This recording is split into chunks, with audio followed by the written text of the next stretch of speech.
Hi friends, welcome to 5 minutes சமையல். இன்னைக்கு நம்ம வந்து ஈஸி அண்ட் டேஸ்டியா துண்டு மீன் குழம்பு எப்படி வைக்கிறதுன்னு பார்க்க போறோம். மீன் குழம்பு எல்லாருக்கும் வைக்க தெரியும் அப்படினு நினைப்பீங்க. இருந்தாலும் என்னோட ஸ்டைல்ல நான் எப்படி வைக்கிறேன் அதை தான் நான் உங்க கூட இன்னைக்கு ஷேர் பண்ணிக்க போறேன். அது மட்டும் இல்லாம பிகினருக்கு இந்த வீடியோ ரொம்ப யூஸ்ஃபுல்லா இருக்கும். ஏன் அப்படினு பாத்தீங்கன்னா இந்த ஃபிஷ்ஷை க்ளீன் பண்றதுல இருந்து நான் வீடியோ ஷூட் பண்ணி இருக்கேன். சோ வந்து வீடியோவை ஸ்கிப் பண்ணாம லாஸ்ட் வரைக்கும் பாருங்க. இப்போ வாங்க நம்ம வந்து ஃபிஷ் க்ளீன் பண்ணிக்கலாம். அடுத்து இது என்ன ஃபிஷ் அப்படினு கேட்டிங்கன்னா எனக்கு இதோட பேர் வந்து தெரியல. என் ஹஸ்பண்டுக்கு தான் தெரியும். ஏன்னா அவங்க தான் எப்பவுமே வந்து மார்க்கெட் போய் சிக்கன் மட்டன் ஃபிஷ் இது எல்லாமே வாங்கிட்டு வருவாங்க. அவங்க இப்போ வந்து வெளியில போயிருக்காங்க. அவங்க வரட்டும், வந்ததுக்கு அப்புறமா இந்த ஃபிஷ்ஷோட நேம் வந்து என்ன அப்படின்னு தெரிஞ்சுக்கிட்டு நான் உங்களுக்கு வந்து ஸ்க்ரீனில் கொடுத்துட்றேன். இந்த ஃபிஷ் வந்து பார்த்தீங்கன்னா ஆல்ரெடி கட் பண்ணி தான் வாங்கிட்டு வந்திருக்கிறாங்க. ஸோ அதனால நம்ம அதோட செதல் மட்டும் ஃபஸ்ட்டு எடுத்துக்கலாம். ரெண்டு பக்கமும் அதோட செதலை வந்து கத்தி வச்சு லைட்டாக எடுத்து விட்டுருங்க. கத்தி வச்சு எடுக்கும்போது கொஞ்சம் கவனமாக பொறுமையாக வந்து அந்த செதல்லாம் எடுத்துருங்க. செதல்லாம் எடுத்ததுக்கு அப்புறமா இந்த மாதிரி அம்மிக்கல் இருந்தால் எடுத்துக்கோங்க. அப்படி இல்லைன்னா ஏதாச்சும் கொஞ்சம் சொரசொரப்பாக இருக்கிற மாதிரி கல்லில் வந்து லைட்டாக தேய்ச்சிங்க அப்படின்னா, ரொம்ப தேய்ச்சிடாதீங்க. லைட்டாக தேய்ச்சி விட்டிங்கன்னா அந்த செதல்லாம் போயிடும், அதில் இருக்க அந்த பேட் ஸ்மெல்லும் போயிடும். அடுத்து வந்து பார்த்தீங்கன்னா மீனில் வந்து வளவளப்பான தன்மை இருக்கும் இல்லையா, அது எல்லாமே வந்து உங்களுக்கு க்ளீன் ஆகிடும். இந்த மாதிரி நல்லா வந்து ஒரு கல்லை வச்சு உரசி எடுத்ததுக்கு அப்புறமா நல்லா வந்து க்ளீன் பண்ணிக்கலாம். க்ளீன் பண்ணுறதுக்கு உள்ளே வந்து பார்த்தீங்கன்னா அந்த மீனுக்குள்ள வந்து வேஸ்ட்லாம் இருக்கும் இல்லையா, அதெல்லாம் நம்ம வந்து தனியாக எடுத்துட்டு ஆல்ரெடி நம்ம ஃபிஷ் வாங்கிட்டு வந்த அந்த கவர் இருக்கு இல்லையா, அதுக்குள்ளே போட்டுடலாம். அதை அப்படியே எடுத்து நம்ம தூரம் போட்டுடலாம். ஸோ இந்த மாதிரி மீனுக்குள்ள இருக்க வேஸ்ட் எல்லாத்தையுமே எடுத்து க்ளீன் பண்ணிவிடுங்க. இப்போ மீன் பாருங்க, அதுக்குள்ள இருக்க வேஸ்ட்லாம் எடுத்துட்டு நல்லா சுத்தமாக க்ளீன் பண்ணி எடுத்துக்கிட்டேன். லாஸ்ட்டாக நம்ம வந்து கொஞ்சம் கல்லுப்பும் மஞ்சத்தூளும் சேர்த்துட்டு அந்த ஃபிஷ்ஷை இதுக்குள்ள போட்டு நல்லா வந்து மிக்ஸ் பண்ணிக்கணும். நல்லா உரசி விட்டுறணும். அந்த மஞ்சத்தூளும் கல்லுப்பும் கரையிற அளவுக்கு நல்லா வந்து உரசிட்டு அதுக்கப்புறமா ஒரு 2 தடவை நல்ல தண்ணி ஊற்றி வாஷ் பண்ணிக்கோங்க. இந்த மாதிரி நம்ம ஃபிஷ்ஷை வாஷ் பண்ணும் போது ரொம்ப வந்து கை வச்சு பிசைஞ்சு விட்டுறக்கூடாது. லைட்டாக நம்ம விரல்களால் லைட்டாக அலசி விட்டு தான் எடுக்கணும். ரொம்ப பிசைஞ்சு விட்டுறாதீங்க. இப்போ ஃபிஷ் வந்து நல்லா க்ளீன் பண்ணிட்டேன். அடுத்ததான் நம்ம வந்து குழம்பு வைக்கிறதுக்கு ஸ்டார்ட் பண்ணிடலாம். அதுக்கு நான் வந்து 100 கிராம் புளி எடுத்து கொஞ்சமாக தண்ணி ஊற்றி மீன் வாஷ் பண்ணுறதுக்கு முன்னாடியே ஊற வச்சுட்டேன். அப்போ தான் நல்லா ஊறி இருக்கும். இப்போ நம்ம வந்து புளியை கரைச்சி எடுத்துக்கலாம். அதில் இருக்கிற சக்கை வேஸ்ட் எதுவுமே இல்லாமல் நல்லா சுத்தமாக புளியை கரைச்சி எடுத்துக்கலாம். நான் வந்து பார்த்தீங்கன்னா ஒரு 5 பேருக்கு வரா மாதிரி லஞ்சுக்கும் டின்னருக்கும் சேர்த்தே குழம்பு வைக்கிறேன். ஸோ அதனால் 100 கிராம் புளி எடுத்துருக்கிறேன். உங்கள் தேவைக்கு ஏற்ற மாதிரி நீங்கள் புளி எடுத்துக்கோங்க. அது மட்டும் இல்லாமல் புளி வந்து எந்த அளவுக்கு புளிப்பு டேஸ்ட் இருக்குது அப்படிங்கிறத பார்த்து நீங்கள் வந்து புளி எடுத்துக்கோங்க. நான் எடுத்துருக்கிற புளி வந்து பார்த்தீங்கன்னா புளிப்பு டேஸ்ட் வந்து நார்மலாக தான் இருக்கும். ஸோ அதனால் நான் 100 கிராம் புளி எடுத்து கரைச்சிட்டேன். இப்போ வேஸ்ட்டு சக்கையெல்லாம் எதுவும் இல்லாமல் கரைச்சி ரெடியாக எடுத்து வச்சிட்டேன். அடுத்து வந்து நம்ம க்ளீன் பண்ணி வச்சுருக்கிற ஃபிஷ்லேருந்து ஒரு 5 பீஸ் மட்டும் எடுத்துகிட்டு இதில் கொஞ்சம் மஞ்சத்தூள், மிளகாய்த்தூள், தேவைக்கேற்ற மாதிரி உப்பு, கொஞ்சமாக வந்து நம்ம கரைச்சி வச்சுருக்கிற புளி தண்ணி, அடுத்து வந்து 1 ஸ்பூன் ரவை, இது எல்லாமே சேர்த்து நல்லா மிக்ஸ் பண்ணி எடுத்து வச்சுருக்கிறேன். அது நல்லா ஊறட்டும். ஃபஸ்ட்டு நம்ம வந்து ஃபிஷ் குழம்பு வச்சுட்டு அதுக்கப்புறமா மீனை வறுத்துக்கலாம். ரவை சேர்த்து, அதாவது துண்டு மீனுக்கு வந்து நம்ம ரவை சேர்த்துக்கிட்டோம் அப்படின்னாக்கா மீன் வந்து உடையாமல் அப்படியே வந்து நம்மளுக்கு முழுசாக கிடைக்கும்.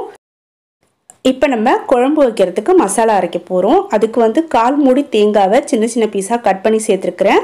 கூடவே 1/2 ஸ்பூன் சோம்பு சேர்த்துருக்குறேன். இதில் அதிகமாக தண்ணி ஊற்றிடாமல் கொஞ்சமாக தண்ணி ஊற்றி நல்லா நைஸ் பேஸ்ட்டாக அரைச்சி தனியாக எடுத்து வச்சிடலாம். அடுத்ததாக பெரிய வெங்காயத்தில் ஒரு சின்ன சைஸ் வெங்காயமாக எடுத்துக்கோங்க.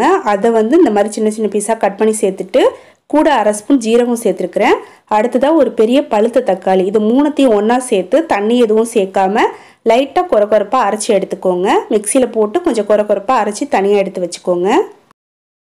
இதே மெத்தடில் நான் சொல்லியிருக்க எந்த பொருளையும் மாற்றாமல் செஞ்சு பாருங்கள். ஃபிஷ் குழம்பு அவ்வளோ டேஸ்ட்டாக இருக்கும். இப்போ நம்ம வந்து ஸ்டவ் ஆன் பண்ணிவிட்டு ஒரு கடாய் வச்சுருந்தோம். கடாய் நல்லா சூடாகிடுச்சு. இதில் தேவையான அளவுக்கு ஆயில் ஊற்றிக்கலாம். ஆயில் சூடானதுக்கு அப்புறமா ஒரு 1/4 டீஸ்பூன் வெந்தயம், கூடவே 1/4 டீஸ்பூன் வெள்ளை உளுந்து, அதாவது உளுத்தம் பருப்பு சேர்த்துக்கலாம். அதுக்கப்புறமா 1/4 டீஸ்பூன் கடுகு போட்டுக்கலாம். இது 3 நல்லா பொரியட்டும்.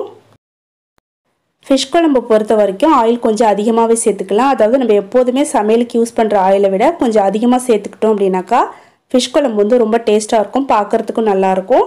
அடுத்து வந்து பார்த்திங்கன்னா நம்ம சேர்க்குற எல்லா பொருளுமே அந்த ஆயிலில் வந்து நல்லா வதங்கும். ஸோ அதனால் கொஞ்சம் அதிகமாக ஆயில் வந்து சேர்த்துக்கோங்க. இப்போ வந்து நம்ம சேர்த்துருந்த கடுகு, உளுத்தம்பருப்பு, வெந்தயம் எல்லாமே வந்து நல்லா பொரிஞ்சிருச்சு.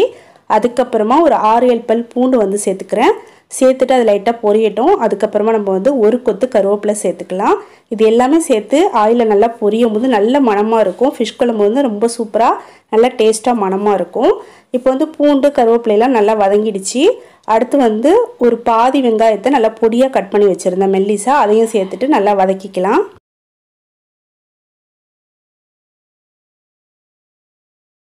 வெங்காயம் ஓரளவுக்கு நல்லா வதங்கிடுச்சு. அடுத்ததாக இதில் வந்து 2 பச்சை மிளகாவை சென்டராக கீறிட்டு சேர்த்துருக்கிறேன். உங்கள் காரத்துக்கு ஏற்ற மாதிரி நீங்கள் பச்சை மிளகா வந்து சேர்த்துக்கலாம். நான் வந்து 2 சேர்த்துக்கிறேன்.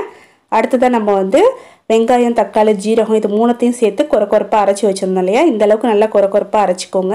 இப்போ இதையும் சேர்த்துட்டு அந்த ரா ஸ்மெல் போகிற அளவுக்கு நல்லா நம்ம வந்து வதக்கி விட்டுக்கலாம்.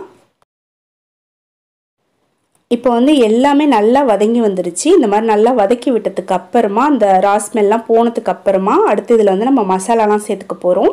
மசாலா வந்து நான் ஃபஸ்ட்டு என்ன சேர்த்துருக்கேன்னு பார்த்தீங்கன்னா 1/2 ஸ்பூன் மஞ்சத்தூள் சேர்த்துக்கிறேன். அடுத்ததாக 1 ஸ்பூன் மிளகாய் தூள் சேர்த்துக்கிறேன்.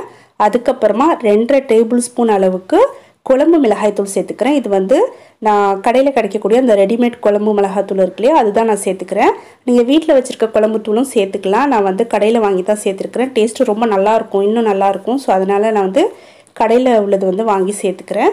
சேர்த்துட்டு இப்போ வந்து எல்லா மசாலாவையும் சேர்த்து அந்த ஆயிலை நல்லா வதக்கி விட்டுறணும். நல்லா வதக்கி விட்டதுக்கு அப்புறமா நம்ம ஆல்ரெடி கரைச்சி வச்சுருக்கிற புளியை சேர்த்துக்கலாம். புளியை சேர்த்துட்டு நல்லா மிக்ஸ் பண்ணி விட்டுட்டு லாஸ்ட்டாக நம்ம வந்து உப்பு சேர்த்துக்க போகிறோம். புளி சேர்க்கும் போது அந்த புளி தண்ணி வந்து கொஞ்சம் ஒயிட் கலராக இருந்திருக்கும், நீங்கள் பார்த்துருப்பீங்க. அது எதனாலன்னு பார்த்தீங்கன்னா மிக்சியில் வந்து நம்ம தேங்காய் பேஸ்ட் அரைச்சோம் இல்லையா, அதை எடுத்ததுக்கு அப்புறமா அந்த மிக்சி ஜாரில் கொஞ்சம் தண்ணி ஊற்றி அலசி அந்த புளியிலேயே நான் ஊற்றி வச்சுருந்தேன். ஸோ அதனால தான் பார்க்கும்போது உங்களுக்கு வந்து ஒயிட் கலராக தெரிஞ்சிருக்கும். இப்போ வந்து குழம்புக்கு ஏற்ற மாதிரி கொஞ்சமாக உப்பு சேர்த்துருக்குறேன். சேர்த்துட்டு நல்லா மிக்ஸ் பண்ணிவிட்டு நம்மளுக்கு எந்த அளவுக்கு குழம்பு வந்து திக்காக இருக்கணுமோ ஸோ அந்தளவுக்கு நீங்கள் வந்து மசாலா சேர்த்துக்கணும். சேர்த்து நல்லா மிக்ஸ் பண்ணிவிட்டு இப்போ மூடி வச்சிடலாம். அது நல்லா கொதிக்கட்டும், அதோட பச்சை ஸ்மெல் வந்து நல்லா போகட்டும். அதுக்கப்புறமா நம்ம ஓப்பன் பண்ணி பார்க்கலாம். இப்போ குழம்பு பாருங்கள் நல்லா தளதளன்னு கொதிக்க ஆரம்பிச்சிடுச்சு. அதோட ரா ஸ்மெல்லாம் சுத்தமாக போயிடுச்சு. மீன் சேர்க்கறதுக்கு முன்னாடி குழம்பு ரொம்ப சூப்பராக நல்ல ஒரு ஸ்மெல்லோடு இருந்துச்சு. இப்போ இன்னும் ஒரு 5 நிமிஷம் நம்ம மூடி வச்சிடலாம். அதுக்கப்புறமா ஓப்பன் பண்ணிவிட்டு தேங்காய் பேஸ்ட்டு, ஃபிஷ் இது எல்லாமே நம்ம சேர்த்துக்க போகிறோம். இப்போ ஒரு 5 நிமிஷத்துக்கு அப்புறமா நான் குழம்பு ஓப்பன் பண்ணியிருக்கிறேன். நல்லா தளதளன்னு கொதிச்சிட்ருக்கு பாருங்கள். இப்போ நம்ம வந்து அரைச்சி வச்சுருக்கிற தேங்காய் பேஸ்ட்டு எல்லாத்தையுமே சேர்த்துடலாம். சேர்த்துட்டு நல்லா மிக்ஸ் பண்ணி விட்டுருங்க. மிக்ஸ் பண்ணி விட்டுட்டு காரம், உப்பு, புளிப்பு எல்லாமே கரெக்டாக இருக்கா அப்படிங்கிறத செக் பண்ணிக்கோங்க. அப்படி எதுவும் பத்தலைன்னா இந்த டைமில் நீங்கள் வந்து சேர்த்துக்கலாம். இப்போ எல்லாமே எனக்கு வந்து கரெக்டாக இருக்குது. ஸோ அதனால் நான் அடுத்து ஃபிஷ் வந்து சேர்த்துக்க போகிறேன். இப்போ தேங்காய் பேஸ்ட்டு சேர்த்து நல்லா மிக்ஸ் பண்ணி விட்டாச்சு. அடுத்ததாக நம்ம வந்து மறந்துடாமல் ஸ்டவ் வந்து சிம்மில் வச்சிடணும். ஸ்டவ்வை சிம்மில் வச்சுட்டு ஃபிஷ்லாம் சேர்த்துக்கணும். அப்போ தான் ஃபிஷ்லாம் உடையாமல் நம்மளுக்கு முழுசாக கிடைக்கும் குழம்புல. ஸோ அதனால் மறந்துடாமல் ஸ்டவ்வை சிம்மில் வச்சுட்டு நம்ம எடுத்து வச்சுருக்கிற ஃபிஷ் எல்லாத்தையுமே ஒவ்வொன்றா வந்து இந்த மாதிரி டிஸ்டன்ஸ் விட்டு போட்டுக்கோங்க. இப்போ குழம்புக்கு வந்து பார்த்தீங்கன்னா ஃபிஷ்ஷோட தலைப்பகுதியை அடுத்ததாக வந்து வால், அடுத்து 2 துண்டு ஃபிஷ் சேர்த்துருக்குறேன். இது எல்லாமே சேர்த்து நான் குழம்பு வச்சுக்கிறேன். இதோடு நம்ம வந்து மாங்காய் சேர்த்துக்கலாம், அடுத்து வந்து வெண்டைக்காய் சேர்த்துக்கலாம். இதெல்லாம் சேர்த்து செஞ்சோம் அப்படின்னாக்கா இன்னும் நல்ல டேஸ்ட்டாக இருக்கும். மீன் குழம்புல போட்ட மாங்காயோட டேஸ்ட்டே தனி தான். ஸோ அதனால் மாங்காய் இருந்துச்சுன்னா நீங்கள் சேர்த்துக்கோங்க. என்கிட்ட மாங்காய் இல்லை, ஸோ அதனால் நான் சேர்த்துக்கல. இப்போ வந்து ஃபிஷ் சேர்த்ததுக்கப்புறமா குழம்பு நல்லாவே கொதிச்சிருச்சு. நான் ஸ்டவ் ஆஃப் பண்ணிட்டேன். ஆஃப் பண்ணிவிட்டு ஒரு 10 நிமிஷம் நான் அப்படியே விட்டுட்டேன். அதுக்கப்புறமா தான் நான் வந்து குழம்பு ஒரு பவுலில் எடுத்துக்கிறேன். எப்போவுமே எது சமைச்சாலுமே நம்ம ஒரு 5 நிமிஷம் 10 நிமிஷம் அப்படியே வச்சிடணும். அப்போ தான் டேஸ்ட் இன்னும் கொஞ்சம் நல்லாயிருக்கும்.